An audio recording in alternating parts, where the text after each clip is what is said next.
You are listening to the Parkflyer podcast, where we discuss our RC adventures.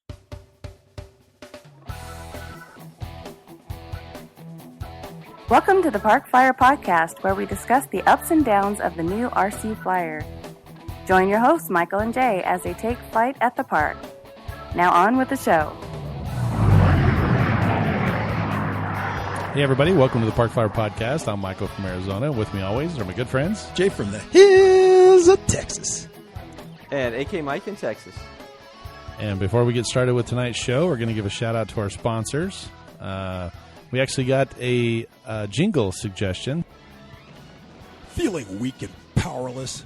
Sounds to me like you need A-Power batteries. When someone needs the best, they always choose the A-Team. A-Power batteries. Get on the web and get yours today.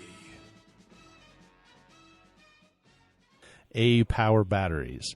If you want reliability and power, give Jason a call over there. Use our Parkflyer podcast code, PFPC10, and tell them that we sent you.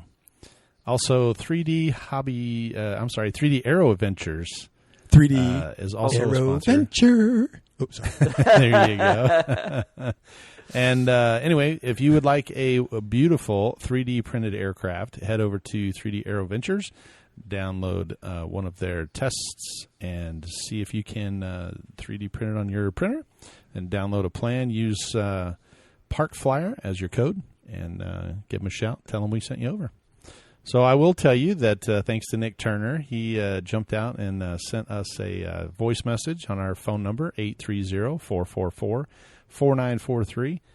Gave us a heads up on the A-Powered jingle. So if you have something that you think will work, give us a buzz and let us know.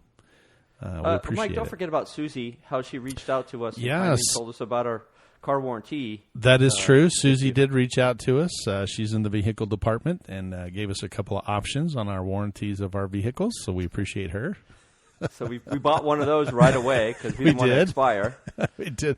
We told her to call us back at any other convenient time. Our number's getting popular. And, I like that. It is getting popular. Steve And what's that number again, Mike? The number's 830-444-4943. Shout out to Steve as well. Steve actually reached out to us and said he was on the Hadron. He was doing the 4S or the No S. I think the last time we had the podcast, we were talking about that. But anyway, he said that he's finally got it figured out. So we congratulate Steve. He is headed down to the NEAT Fair, or headed up to the NEAT Fair, I guess, and it's in upstate New York. And we are looking forward, I think, when he gets back to have him on the podcast. So That's neat. yeah, so I'm interested to hear how that went, and especially in this particular... What? Mike didn't get the joke. Oh, sorry. That's neat. He's going to neat. Yeah, I got it. It's going to neat. That's neat. Yeah. Okay, I got it. Anyway. Yeah, we have to add a rim shot somewhere. Yes, we do have to do that.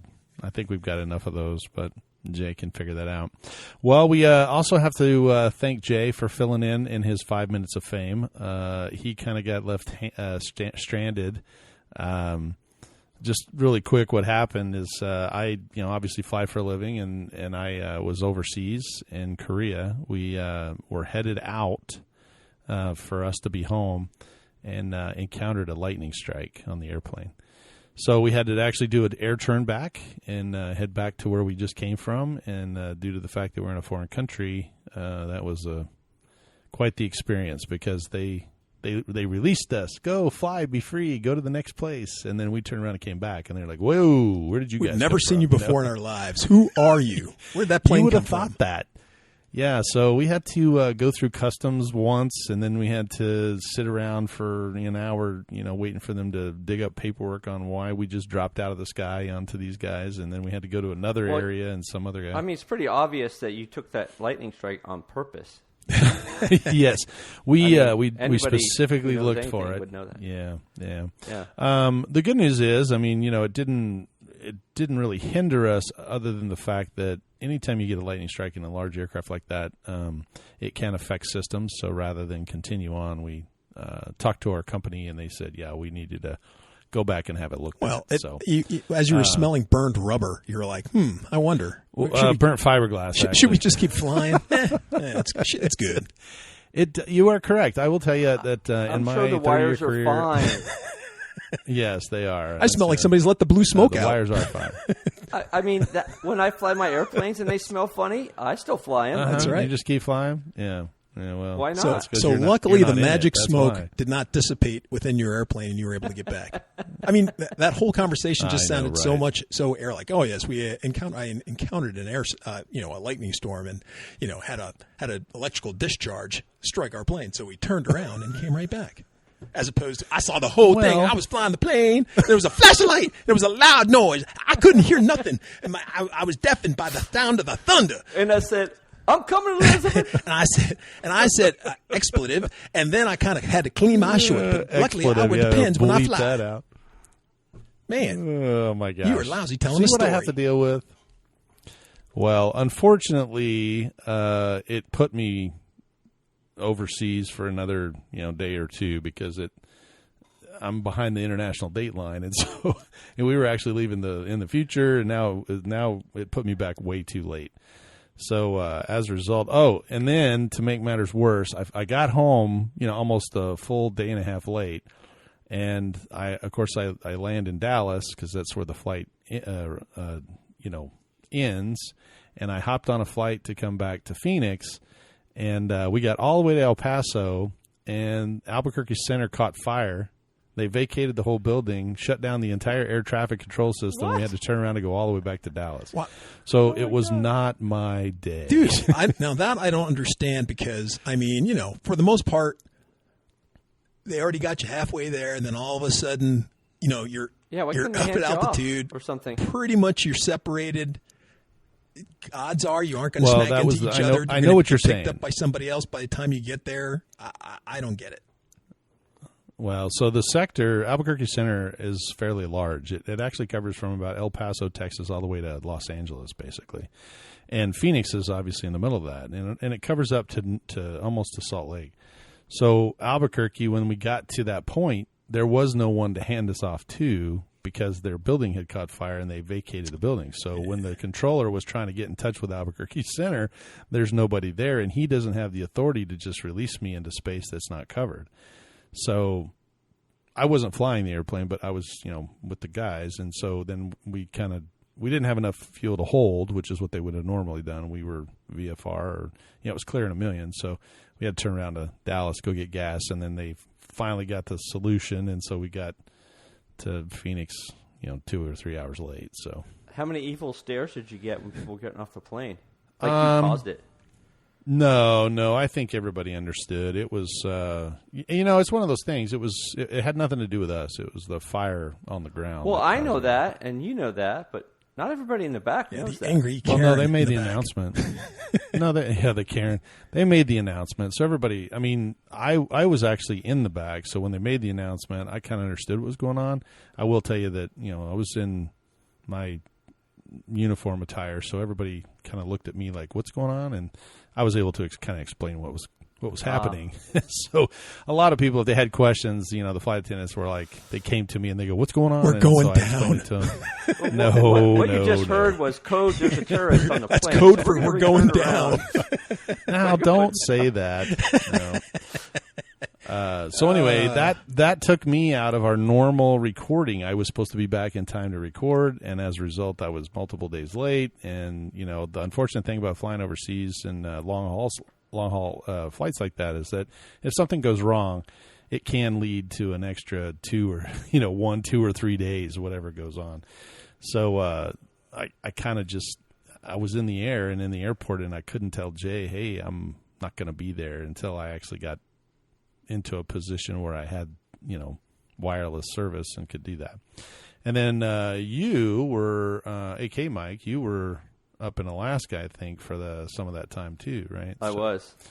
So you Then when I were, got back, I went on vacation. Yeah, so he was gone, and I think Jay was looking at the calendar going, well, we're normally doing this, and when he got my email, I think he just was like, ooh. Well, the good news is, though, several people did step up and say, hey, they gave us permission to give them a call on 2 minutes' notice and say, hey, you're going to be on the podcast. Put your hat on and get out of bed. Put your clothes on. Get some pants Yeah, on. I know it's 2 a.m. That's not the problem. I know it's 2 a.m. in New York, Steve. And you but have get your little pants children on. and stuff. That That's shouldn't right, matter. Nick. Well, we do appreciate everyone stepping up, and our Facebook page got a bunch of positive. Hey, look, if you have a solo, Philip and the rest of those guys, they all reached out to us and said they were willing to help. So we're interested in that, and we've got you on the list here. I got you kind of written down, and we are excited to try and get you guys out and hear what you have to say as well. We appreciate you calling our number at 830-444-4943. Reach out to our sponsors, and yeah, we'll try to get you guys on the show. We're rolling into the last part of this year, which is pretty phenomenal. I'm ready for the whole year to be over. I may be making a big assumption here, but I feel like, with these guys offering their time up and whatnot, that maybe I'm too boring or something. Maybe you're too boring? I don't know. Maybe they just have more to say about RC stuff. You never know. That's probably I will tell you, though, that, I mean, we talk about our RC adventures, right? That's what we're supposed to be talking about, and topics or whatever that come up. But they have RC adventures too. I mean, think about it. We talked about Philip doing his little thing on his video, but we should have him on, and he could tell us his own story. But same with Nick and Steve, and a couple of the other guys that have reached out to us. So we'll even get Susie on. Actually, she can tell us about our auto options for the warranty. Maybe there's a listener out there that wants to listen to Susie talk about warranties. So anyway, brings us to today's topic, actually. Today's topic is kind of based around Mike, and I know we had this conversation a few years ago when Jake kind of moved into his new place. But Mike has moved into a new home in Dallas. Congratulations. Yay. Yeah, thanks. That's great. Yeah, and now that he's there, he's interested in basically kind of putting your hobby room together, right? Yeah, I mean, I got about 10 by 13 room, and right now it just has piles of stuff in it because I haven't organized it yet. But I started thinking about that recently, and I was like, you know what? I should just do this right and make it really usable for what I want to do with the hobby, being able to store the planes. I'd like to have in a way, make it a man cave, even though I'm the only one who lives here. But make it a man cave and just work, because I like to watch TV while I'm working on my plane sometimes, or just have something in the background going on. Or sometimes, we've done at Jay's house, we'll watch a YouTube while we're working on something of what we're working on, so we have instructions and information about what we're doing. So, yeah, that's something I'm really looking forward to getting done. So, first question is first, do you have a ceiling fan in that room? I do. Okay, so hanging stuff from the ceiling is probably not an option? If you could, but it'd have to be the corners only. It's right. Right smack dab in the middle. And so three corners. But what I'm saying is that if you're hanging, you couldn't hang RC airplanes that were, now they're going to be moving around with a fan. Oh yeah, I guess that's true. They would be. Yeah. Well, because, I know people that use their basements or spare rooms or garages or whatever, they hang stuff from the ceiling. It gets them up off the ground. And, I've been to several locations where I think Jeff actually had a bunch of stuff hanging from his ceiling as well. You make a little strap, put a couple of eye bolts in there, and then you just kind of set the airplane in these little straps and it stays. But if you have a, fan swinging around in there, it's probably not going to be conducive to having those things hanging, in the breeze. So that means that we have to come up with some other idea, as far as how to store the airplanes, or at least have them, which brings us to Jay. He's pointing over his shoulder there. He's got some PVC racks. I think when we did Jay's episode where we talked about building those the PVC racks, there were several people that actually sent photos of their design, and some of them were stackable, where they were vertical like Jay's, and some were horizontal where they could put airplanes in them, facing in your dishwasher when you put the plates all together. They kind of sat like that. Nose down or something? Yeah, just nose down with the wings. Some of the guys had the wings removed and put them long ways, so they sat like Jay has his little Cherokee back there that's kind of sitting there right over your shoulder. So he has, kind of like that. So those are all options. And then I think you mentioned also that you wanted some sort of a workspace, right? That you wanted a table or something. Yeah. Yep. Something to work on, stuff like right now, I have a desk space where I do my soldering and stuff, and that's just a little table, but I think I wanted something maybe in the middle of the room to lay out a plane I'm working on or whatever, that's kind of like an island at a reasonable height, and just work it from there. So something like a little island. Yeah, exactly. And I can see, you have an island, and you can put drawers in there, and they stick, that's where the stuff would be stored that you're working on or whatever. And then maybe even with wheels, so that you could roll it out of the way if you wanted to do, for whatever reason you needed to roll it out of the way for. So, I mean, those are all great ideas. And in this room, it seems like the middle of the room wouldn't get used properly if you didn't have something like that. I mean, you kind of need something like that in order for this room to be effective. It's not huge, but it's not so small that you're jammed up against all the walls, if that makes any sense. Mm-hmm. Yeah, sure. I mean, if I just had, I had tables all the way around all my walls, I'd still have a pretty good space in the middle. So that's an option too for you to put, to put it around there, right? So. Yeah, if I took the table I have now in the middle, or one that was probably twice as big, that would probably take up it almost could be 4 of the tables I have. They're just small 3 foot or 2 foot by 6 foot or 2 foot by 4 foot tables. So if I had 4 of those, that would probably fit in the middle of the room. Not that I would put 4 together, but I mean just from a measurement standpoint. So right. So I was looking online. And I found something from IKEA, and it's a little table. I think I sent it to you guys, and it actually folds up. Yeah, that was cool. Did you? It actually unfolds and folds, and it's really narrow, but they call it criminy. Jay, do you have it right up off the top of your head there? Sorry. It's a something leg. Oh, anyway, it's the legs move out, and it supports the table. And anyway, it's an IKEA product. Gateleg. That's it. Gateleg. Yeah, the gate leg. And so the gate legs will move out, and they will hold the table out. And that you can use it in the middle of your room, and then as you're working on it, and then you can put it away if you don't need that space anymore. And I really like that table. I also found a couple of I'll see if we can't post it up there. But I also found a couple of things that basically allowed you to build a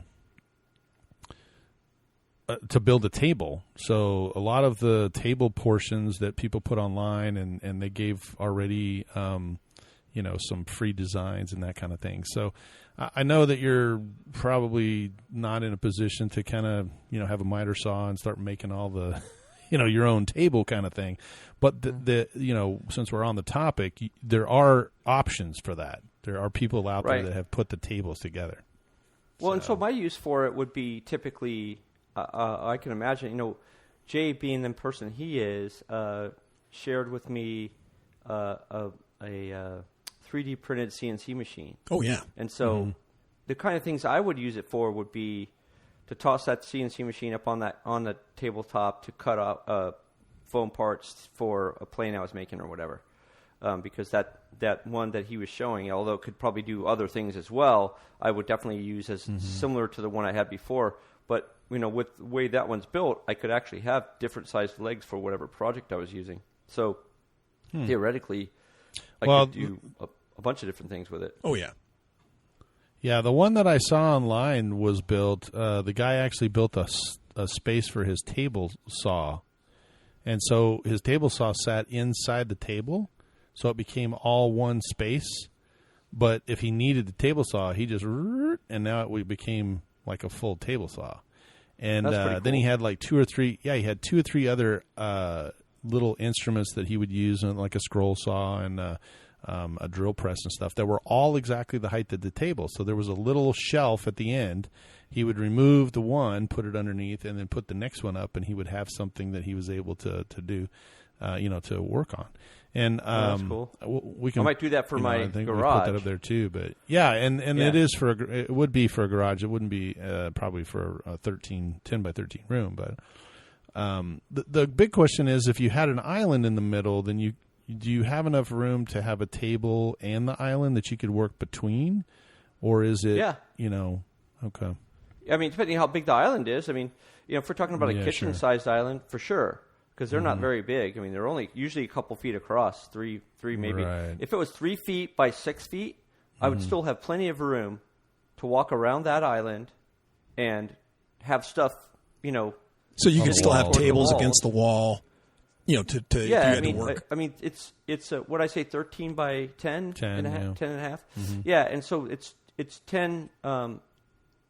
It's 13 the long way. I mean, it's 13 toward the window, and so the 10, like I said, if I only made it 3 or 4 feet wide, you'd have 3 or 4 feet on either side, right? Mm-hmm. So yeah, sure. that's plenty of room to do Right. maybe store planes, like you said, horizontally instead of the way Jay has them, but up and down, nose down, or whatever.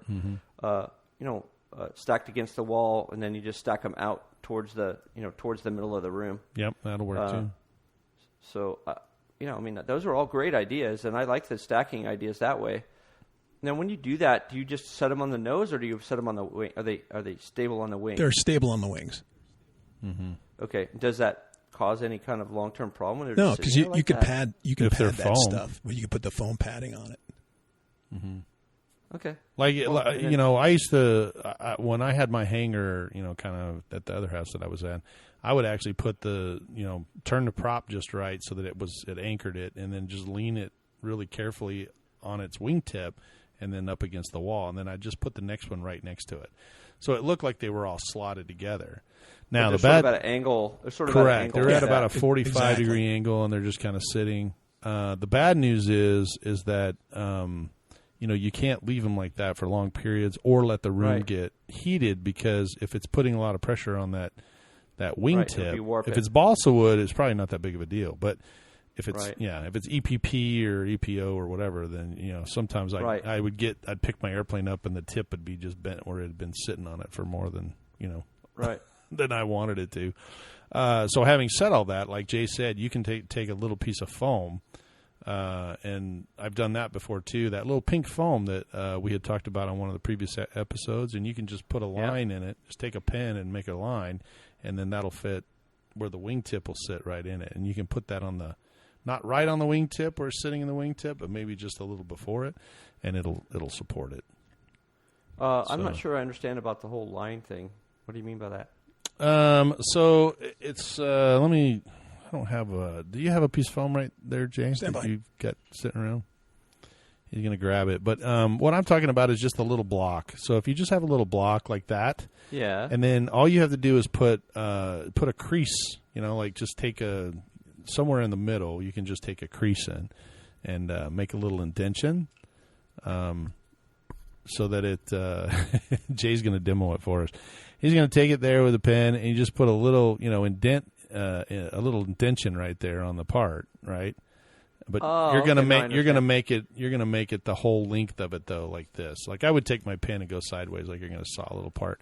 Yeah, Jay's drawing a line on it, and then you just kind of make a little indention in there, and then basically the wingtip will fit in there. It's going to fit right Does now. that make sense? It's really not that thick, anyway. Is what you're saying? Right. So for those of you that are on YouTube, you'll be able to see this. But if you're listening to the podcast, jump over to our YouTube channel and subscribe. Yeah, you'll be able to see kind of what we're talking about. But you can see how thin this wing is right here, right?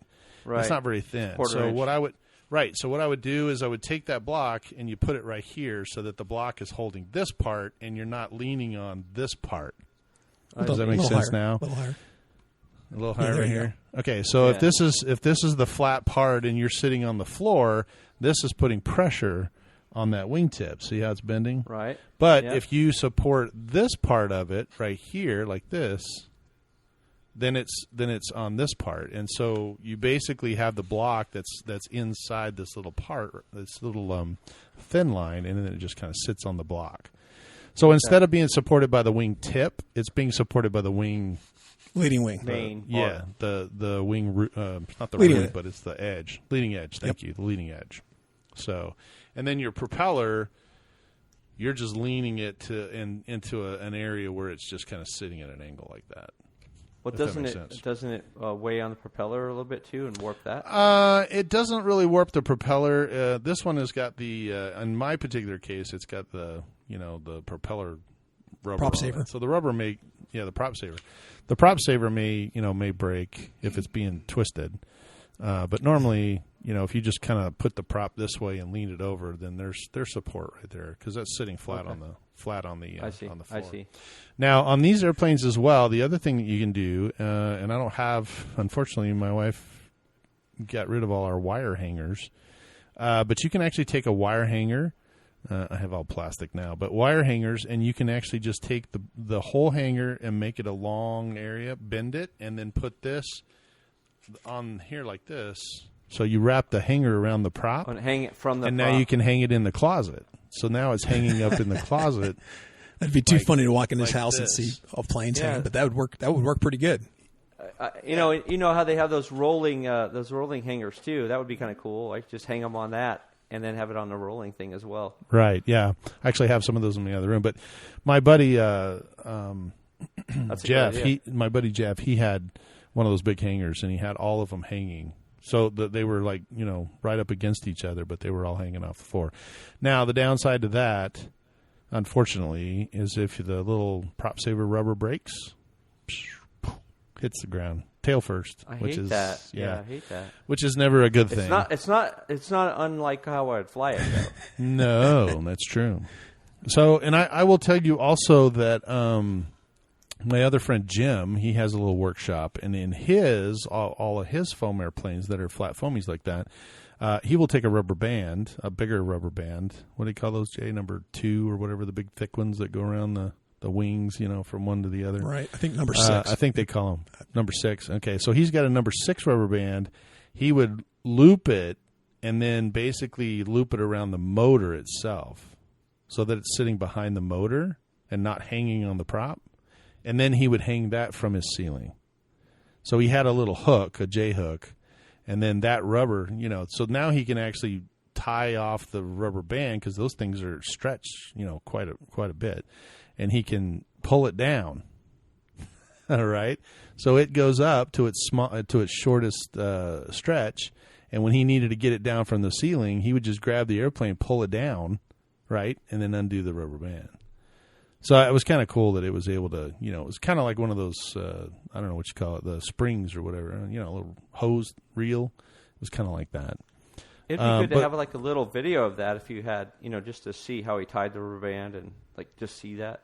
Yeah, it wasn't tied. He just looped it around there, but it just created. I understand, but I mean, there. just see how he did it. Yeah. It's good to. I'll see if I can find something that I'd have to run. I think he's out of the country on a cruise or something, but if I get a chance, I'll go up there and see if I can take a picture. Hey, I'm just coming over here with my camera. Yeah, no doubt. I'm in here to take some ideas. So this isn't weird or anything, but no. I'm just going to videotape this stuff. That's hilarious. Well, we're excited that you're in your new place, and our listeners, when they hear this, are welcome to call our phone number at 830-444-4943 or jump on our Facebook listeners group. We are growing daily. I think pretty much every day I get at least 1 or 2 or 3 people that are joining the Parkflyer podcast That's listeners true. group on our Facebook. So, yeah, if you have suggestions for Mike, or if you want to post a picture of what you have, your room looks like, we're always interested, and it will definitely help Mike set up his room as well. So, yeah, please reach out to us and give us a photo of what you have or what you suggest. This actually reminds me that I know we haven't talked about the details of it yet, but I just kind of want to put it out there, this idea that we're going to have some kind of a contest coming. That's true. We are. We've talked about it before, but now we are a lot closer. We are a lot about closer. having something that could work. Thanks to you. So, what's that? Thanks to you. Oh, Thanks to you. Well, no, I mean, I'm not looking for any kind of praise here. I just really, it's really more about, it's about time we put a contest together. we're looking for ideas too. I mean, we have our own ideas, and I'm sure they're the best. But in case somebody else has better ideas, they should tell us what kind of contest they might think is interesting. And I'm certainly open to better ideas than whatever I might have put out there. So just to let our listeners know, Mike in his travels to Alaska ran into a mutual friend who decided that he wanted to help the Parkflyer podcast group out and donated some airframes for giveaway. And, we love you, Jeff. So Yay, Jeff. We do, Jeff. We know he's a listener, and we love him. And so anyway, we talked about it, and we thought, hey, this is a good opportunity to go ahead and kind of reach out to our listeners. So we're going to we got a pretty good idea of what's coming, and we don't want to kind of keep it under our hats, but I think that we're looking for a contest where the winner will receive an airframe. And we've also had, some outreach from our sponsors that said they would like to help out as well. So you might get an airframe and a battery and, or airplane of plans or something like that. So we're trying to put something together, and we've been brainstorming on it for about a month or two, trying to figure out how to increase our listening base and get you guys involved. So if you have an idea of what kind of contest, and it can be anything, we're open to all ideas, give us a shout and, let us know. You can email us at theparkflyerpodcast@gmail.com. All three of us get that email, so we can all, respond. Or you can call us on our phone number again at 830-444-4943, or jump on our listeners page and, give us an idea there as well. But the plane that we're going to use is super secret. So for $20, I'll let people know. Other than that, that's pretty good. Speaking of $20, if you really would like to help us out, and we're constantly looking for ways to improve our show, and it does have a little bit of a monetary cost to it. So if you want to help us out, you can donate to the Parkflyer Podcast. Parkflyer Podcast. If you go to our website, there is a donate button. So if you just click on it, it'll take you to a PayPal page, and you can just, whatever you think is necessary, it'll go into the coffers, and we can pay for the, sessions and the recordings and that kind of thing too. So we appreciate anybody that and everybody that has contributed and will continue to contribute. Anyway, how was your trip, by the way? to Alaska? Yeah. Well, I mean, it was a sort of surprise, but it was cold there. Was it? What?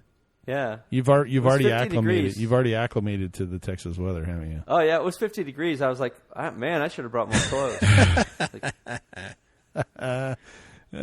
Did not prepare. Unfortunately, in my job, that happens to me a lot because one day I'll be in Madrid, Spain, and the next day in North Korea or in South Korea. I sure hope you're not in North Korea. Yeah, I'm not in North Korea, but South Korea, and one in Beijing or wherever. And there's differences. It's on two sides of the world, and one side will be hot. I went to Hawaii and had shorts and a T-shirt, wound up in Korea and went, oh my gosh, it's cold here. It wasn't cold, but I was lucky that I could still wear, shorts and T-shirts. Colder. But so anyway, it was, I understand what you're saying. You don't think about it. Then when you get there, you're like, should have packed longer underwear. Well, plus we were having a little bit of a heat wave too, right? Right. But, and there, 50 degrees in September, that's pretty normal. It's totally expected. And I remember living there. I pretty much always had long johns on in September. Like, that's when I started wearing long johns. Sure. And long jeans. I almost never wore shorts in Alaska. Almost never. I think maybe twice in my entire 27 years there. Yeah. Did I wear shorts. And, here I wear shorts all the time. I mean, I'm sorry, everyone, but I do. Yeah. You got to look at my pale legs. But folks, to let you know, for all the time that I've known Mike when we were up in Alaska, that's true. I did not see him. Not to mention shorts. I did not see him in a short sleeve shirt. That's correct. Until he moved to Texas. Correct. And I was just looking at him because he was like walking around the house or doing whatever. Jay. And I'm like, I didn't own any short sleeve shirts. Yeah, and I just looked at him. I go, he's like, "What's up?" And I go, "Dude, I've never seen you in a short sleeve shirt before, ever." What's that scar? What's that scar right there? I'd never seen, never You are mind human. shorts. I'd never seen him in a short sleeve shirt. So that was just kind of a weird thing to see him walking around just, because quite literally this guy wore, he's not kidding when he says he wore, 50 degrees and he wore, long underwear. That's true. He just was very cold-blooded when he was up there. Yeah. I mean, I wore 2 or 3 shirts all the time and always a long sleeve shirt underneath, no matter what I was wearing on top. And which was hilarious because coming from 115-degree heat up to Alaska, I was like, whoa, this is awesome. I'm running around in flip-flops, shorts, T-shirts. I was having a good old time. We, in Arizona, we just went through 75 days of over 105 degrees. 105 degrees. That must be a record. Stupid. I think it was. It was a record, yeah. So, luckily, part of that I was out of the country, but at least for 5 or 6 days of it. And, Mike, what do you do when it's more than 100 degrees outside? You work on airplanes inside. Yeah, you go inside. Mm-hmm. Yeah, you go inside. That's what I did when it was too cold in Alaska. You just go inside. Go inside. That's what you do. I will tell you that I did get to fly the other day. I came home from my trip, and a couple of the guys invited me out to the club, and I grabbed a bunch of batteries, and I probably flew, 30 times with my probably not 30 times, maybe 20 times. But we charged up the batteries, and we went out and chased each other around with the L-39, the little free-wing L-39. And while I was there, one of the other guys had the new L-39 from Global Jet Club. And the Global Jet Club has taken very similar, the foam version of the free wing, and they scaled it up about a couple of, I think the little ones are maybe 1/10 or 11th, and this one's more like a 1/8 or 1/9 maybe. And anyway, they scaled it up and dropped a turbine in it. So I actually got to fly the turbine version. And it flew just like it's a foam airplane. It flew just like the little free wing L-39. I was very surprised. That's just crazy to think, you take something, like you said, a turbine, spewing, fuel, jet, flames, the whole 9 yards there, and you stuck it in something that's foam base that, it abhors heat and sunlight. How do they manage that part? Do they put fiberglass around that section of it, or what? No, they actually put some heat reflective tape. I think it's a ceramic tape, maybe. And so anyway, the turbine itself only has heat coming out of the back of it. Right, the air coming through the first part is, well, in Arizona it's hot, but normally it's cold air going into the front. That air gets compressed, and then when air gets compressed, it actually loses heat, and so actually it gains heat, and then they put it into the like an expansion chamber that'll cause it to lose heat, or a heat exchanger. But in the turbine, they'll actually squeeze it, and then it has a certain temperature to it. Then they add fuel to it, and then the hot air comes out the back. So the exhaust tube, it does have a aluminum dual-walled exhaust tube that comes through the foam. So that dissipates heat as well. And then they have reflective, like I said, it's either ceramic or some sort of reflective tape that's on the inside of the foam. Now, I will tell you, if that tube broke loose and touched the foam, you would melt the foam. I mean, guys have done that. Or if your turbine shifted and pointed towards the foam, it's 800-degree heat coming out of the back of that thing. But with the bell mouth, which is this big piece of aluminum, it's like a big cone that sucks all the hot air and kind of focuses it into this little bitty tube. They do really well. The only thing I noticed about it that was a little bit different is that my L-39, my free-wing L-39, is set up to where it's a little more sporty. It's got a little bit faster roll rate, a little bit more elevator on it, and when you're flying the turbine, you're obviously going. I don't know if he was going twice as fast as us, but he could catch us and pass us. So full throttle on the two of us coming downhill, downwind. He could be behind us and hit the throttle and go zipping past us like we were just sitting still. So, when you're going that fast, I can understand that you want to dial your elevator and ailerons down. But for me, I was expecting it to roll real fast, and it didn't. And I think it was just his setup. So, but they were fun. Evidently, there's probably about 5 guys out of the club that have now purchased them. Jay and I. Wait, what about fuel? Like, if you drop fuel on that foam, doesn't it melt it? It's just diesel fuel, and I don't necessarily know that diesel fuel will melt it. It's painted. It's got a paint scheme on it, and I would probably suggest you don't put it on there, but don't leave it in there. But I don't. It's not like gasoline. You were going to give me that suggestion after I did it. Oh, well, that's what I normally do, right? Mike. Yeah, Mike. You shouldn't put fuel on a don't plane. do that. Oh, wow! I wish I'd known that. Right, yeah, exactly. right. No, it's not like gasoline. Gasoline will actually melt foam, but the diesel doesn't. It's an oil-based, paraffin, or whatever they call it. I guess it's just oil-based. But it doesn't have the same properties as like gasoline. Okay. But that's an interesting question. I'll have to ask for sure.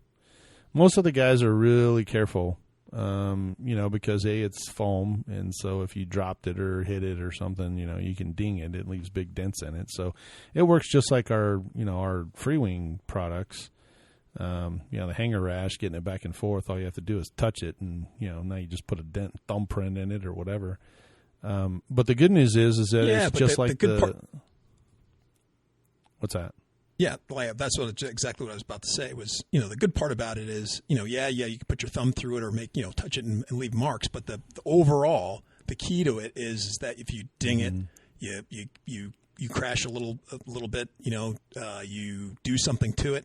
Hey, all you got to do is make a quick order, and you get a replacement part, and it's not $10,000 because it's handmade fiberglass, and you got to wait for somebody a month for somebody to make that part for you again. You can literally 6 months in his case. Yeah, he waited 6 months for a wing on one of his turbine jets. Yeah.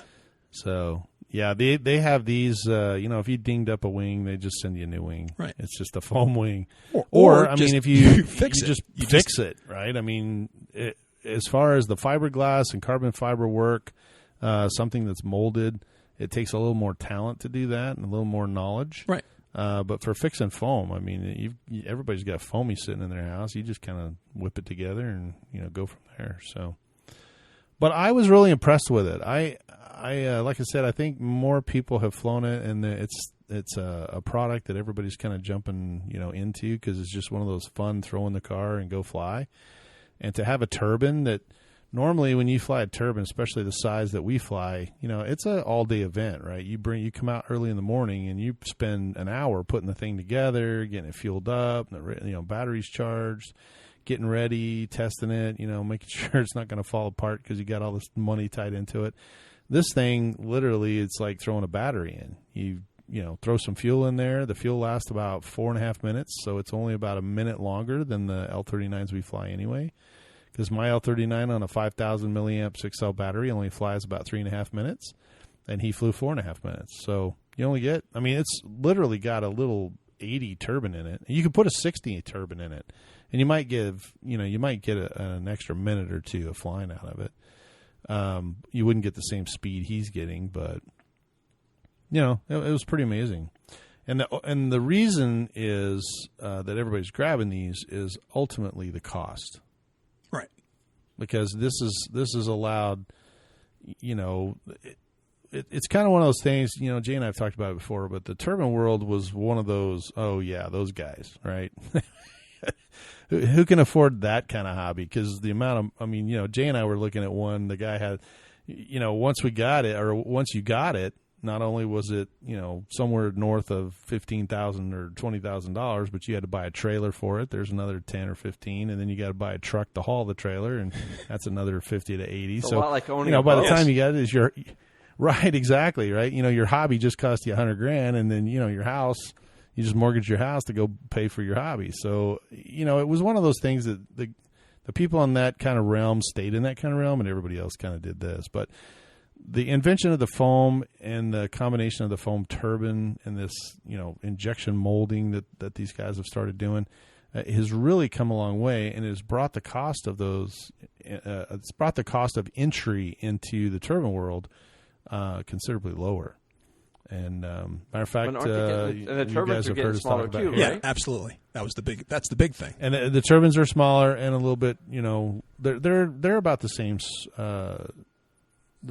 as they have always been. There's more companies out there now, but just the ability to use these smaller turbines, and you guys have heard me mention, my buddy Harry from California before, and he really, last time he was here at the Winter Warbirds, he was talking about it, and he's like, I've never really owned a turbine, never really had a desire, but this is affordable, and I'm really excited because I think I'm going to go ahead and jump into this world. And so, sure enough, he did, and he called me actually when I was down at Jay's. We were in San Antonio picking up a bunch of really cool RC stuff from a guy, and then I got a phone call from him to tell me about his first flight on this thing, and he was really excited. So I'm pretty impressed, actually, honestly. And the L39 is not the only one that they have. They have the MB, what was it, the 338, MB 338. So now they have multiple L39 paint schemes, and now they have multiple MB 338 schemes as well. So, and I'm assuming mainly because when Jay and I were at the I can't remember where we were. One of the get-togethers, there was a guy that had. I don't think it was you. It was someone else. But we went, and the guy had converted all his free-wing models to turbines. Oh, really? So he had the F-18. Yeah, he had the F-18, the L-39, the 104, and one other that were all these really tiny, P-50s or 25s, and they were all turbines. It was awesome to see, that somebody would actually move into that. But, you're talking about a $300 airframe and a $1,300 motor, but, it's a good combination. It's protected. It's wrapped in foam. The good news is whether you crash your fiberglass or you crash your foam, you're crashing. Those things don't crash easy, right? I mean, yes and no. You're right.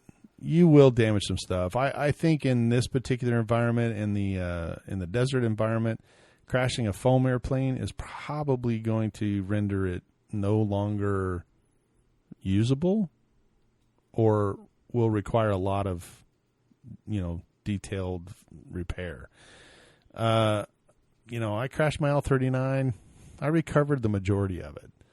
If that would have been my, if I'd had the same incident with a foam airplane, it probably would have wound up like Barry at the electric festival, where it just shredded right through the where's Batty went to the next and county? The only thing came out the other side was a battery. Yeah, exactly. Right. So it's, I think if you were in a grass strip, and you were able to get it on the ground, that maybe you would come out better or worse. I don't know. But if you drilled it right into the ground, or if you did what they call a figure 9, which means you pull into a loop and you just continue around and just nose it into the ground at full speed, I don't think either one of those would survive. And your engine won't either. But, if you were lucky enough to get it stable and wings level and have the gear up, I think if you belly landed one on a grass strip, you could probably walk away with it. But I don't know. If anybody's had that opportunity, if anybody's done that, you can give us a call and let us know, or reach out to us. Well, it's just crazy that they're able to put a turbine into a park story. flying aircraft. So anyway, that was my flying. Mm-hmm. I'm just saying honestly, I don't know if you could actually fly it in the park. No, you can't. I mean, because you'd fly too fast. What I'm saying is that we're still taking something that's technically, because I've seen where guys have put little turbines in a I'm going to forget the multiplex aircraft. It was a Speed Demon type of plane, and they put a turbine in that. And of course, the name's escaping me at this time. But they put one in there, and that's definitely a Parkflyer. You mean it ESCing you? Say that one more time. You mean it ESC'd you? What? I said it ESC'd you. You did. It didn't escape you. It It ESC'd Sorry. you. Escaped you. It escaped you. ESC. It was You a said it good joke, escaped Mike, you. I but said, you have no, to it explain is. it. So it's not a Sorry, good guys, joke I missed anymore. that. There's a time lag between when it's you're not a saying good that. joke So, anymore. I'm like, what? Sitting here smiling. Whatever. Jay totally blew it. See, his lips were flapping, so he missed it. But whatever. It's okay. All of our listeners got it. They're laughing. Okay. I hope. So, well, you are correct. I mean, it is amazing that that this whole technology has come this far, and I suspect it'll only get better. At least I'm hoping. Well, sure, because I'm seeing that basically you know. it's going to take this market where you said was very exclusive, and now all of a sudden you've just kind of kicked open the door, and now you've allowed people to come in basically with such a low entry to low barrier to entry that it's going to swell, and then these guys are going to say, "Wow, look at I can make a profit. Look at all these guys coming in. They need parts, planes, small motors, etc., and then they can start making a profit, and therefore more people will jump, more companies will jump into the market, hopefully dropping the price, because now the biggest thing is not the aircraft, it's going to be the motor. So now all of a sudden they just like I said, if you have more competitors, the price of that stuff's going to come down, and hopefully you'll be able to get your turbine kit right out of the shop and go fly for less than $500. That's what I'm waiting for. I don't know if that's going to happen, but that sure would be nice. Yeah. I don't know if then that's you're going to have to happen. stop Your spending little turbine money may on be your electric, but that's your about 3D it. printers. Now, that's true too. Actually, I was just looking at some stuff, and I was actually pretty surprised at some of the stuff in both worlds that's happening with the 3D printers. So, I mean, kudos to those guys for putting that stuff together. And they're making all kinds of new stuff. I don't think they're going to make a turbine out of it or motor or anything, but we're already making 3D printed airplanes, and they're making battery boxes and all kinds of stuff that control surfaces. So it's pretty amazing how they're doing that. So, and I will tell you that there's new technology. They CompArf, which is a company that builds composite airplanes, and they have jets and 3D and scale type airplanes as well. And they just came out with their new airplane, and it's all bell cranks inside. So now they molded the airplane. It's all composite, but the composite now slides together. All of the servos for every control surface is inside the fuselage. You don't have any control surfaces out on the wing anymore. Wow. So they're all, now you can link them all together, and you've got a rod basically that goes like a normal, like my airplane, goes way out into the wings, and now the bell cranks actually move it. So a bell crank works a lot like a pulley, right? So now if you have a 1100 inch or 1100 ounce, what is it, ounce, inch, yeah, we ounce, get what whatever it is, if you got like 1100 ounces to the inch in. Now with that bell crank, like a big pulley system, you can double that. Right. So if you had 4, think about that. That's 2,000 to 4,000 ounces of torque on a control surface. So, that, and the good news is the rod can go all the way through, and now the rod, the two servos don't have to be synced on a control surface. They can be synced inside the airplane with a, they can be synced with an actual, arm. Right. Is this only on big planes though, or are you talking about they're doing it on little planes too? Well, right now, obviously, because there's so much mechanics involved, it's on the 33 to 44% IMAC airplanes, and those are fairly large. You're talking 106-inch wingspan kind of. But I suspect that it's not long when this technology comes out like that. People look at it and go, I wonder if I can miniaturize that. And, it won't be long before the warbirds start looking at it, and then, smaller. Having a little foam airplane like this, I don't really know if that's going to make a difference. Having a bell crank that weighs, 10 ounces on a 4-ounce airplane, kind of a moot point. But if it was a 3D printed but one, I think that matter, you might right? see it. Maybe so. I mean, it may be, and you could probably 3D print the actual, bell cranks as well. So it'll be interesting to see where that technology goes and how it, because it just also means you can use a on. lighter servo as well, right? Because now I don't need to have, Right. even though a 9-gram servo doesn't seem to be much, but now all of a sudden I can use, I can use a 5-ounce servo or less, and still get the same amount of torque. That's incredible.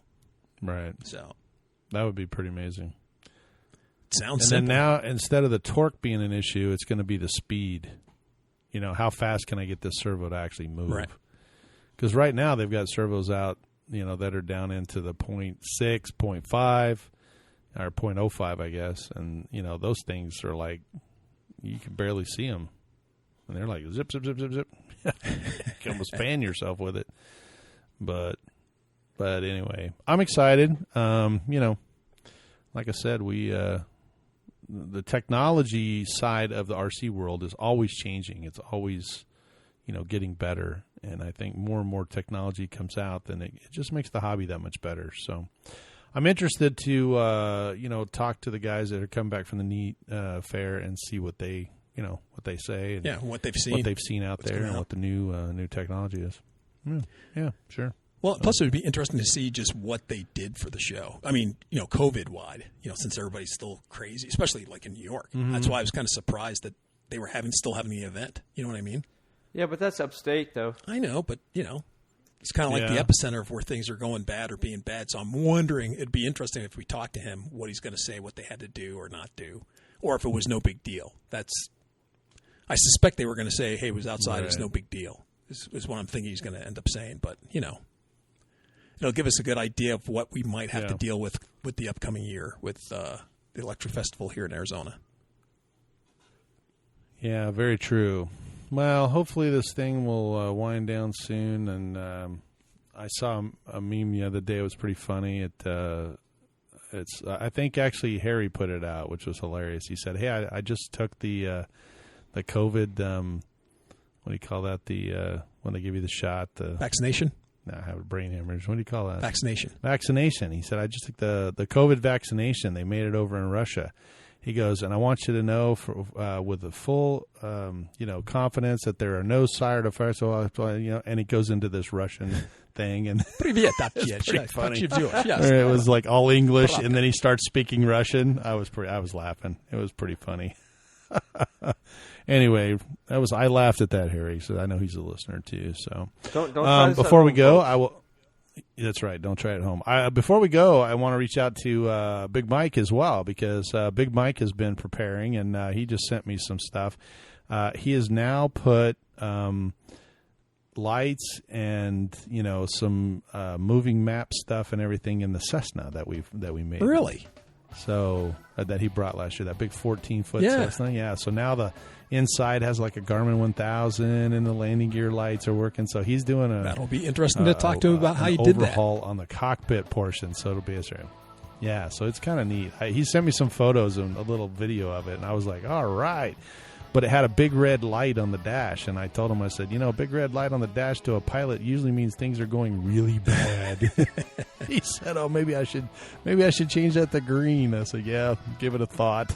So anyway, but yeah, I'm interested to see the final product of it. From what I've seen so far, it's coming along. So kudos to him for taking on that project. He did a good job. So we'll have to post some photos when he finally gets it done.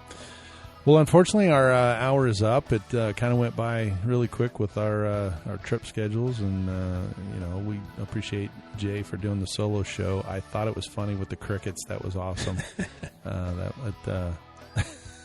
I started laughing because I felt. I didn't realize it sounded like that. Because I was actually, I didn't either. But I mean, I was out of the country when it came out. I was still over there, but it was hilarious. I was like, oh my gosh! I listened to it, and of course, I got it. I was worried about it because I thought, oh man, he must not have done it, and then I realized that it was Tuesday for me, but only Monday for him. So That's right. I cut him some slack. So I guess he didn't do one.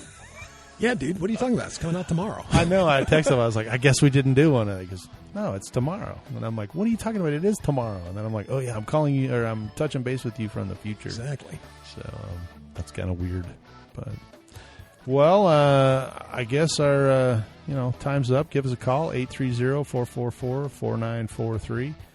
Reach out to our sponsors at A Power Battery and 3D Aero Ventures. Tell them that the Parkflyer podcast guys sent you, and then give us a holler and let us know how you like them.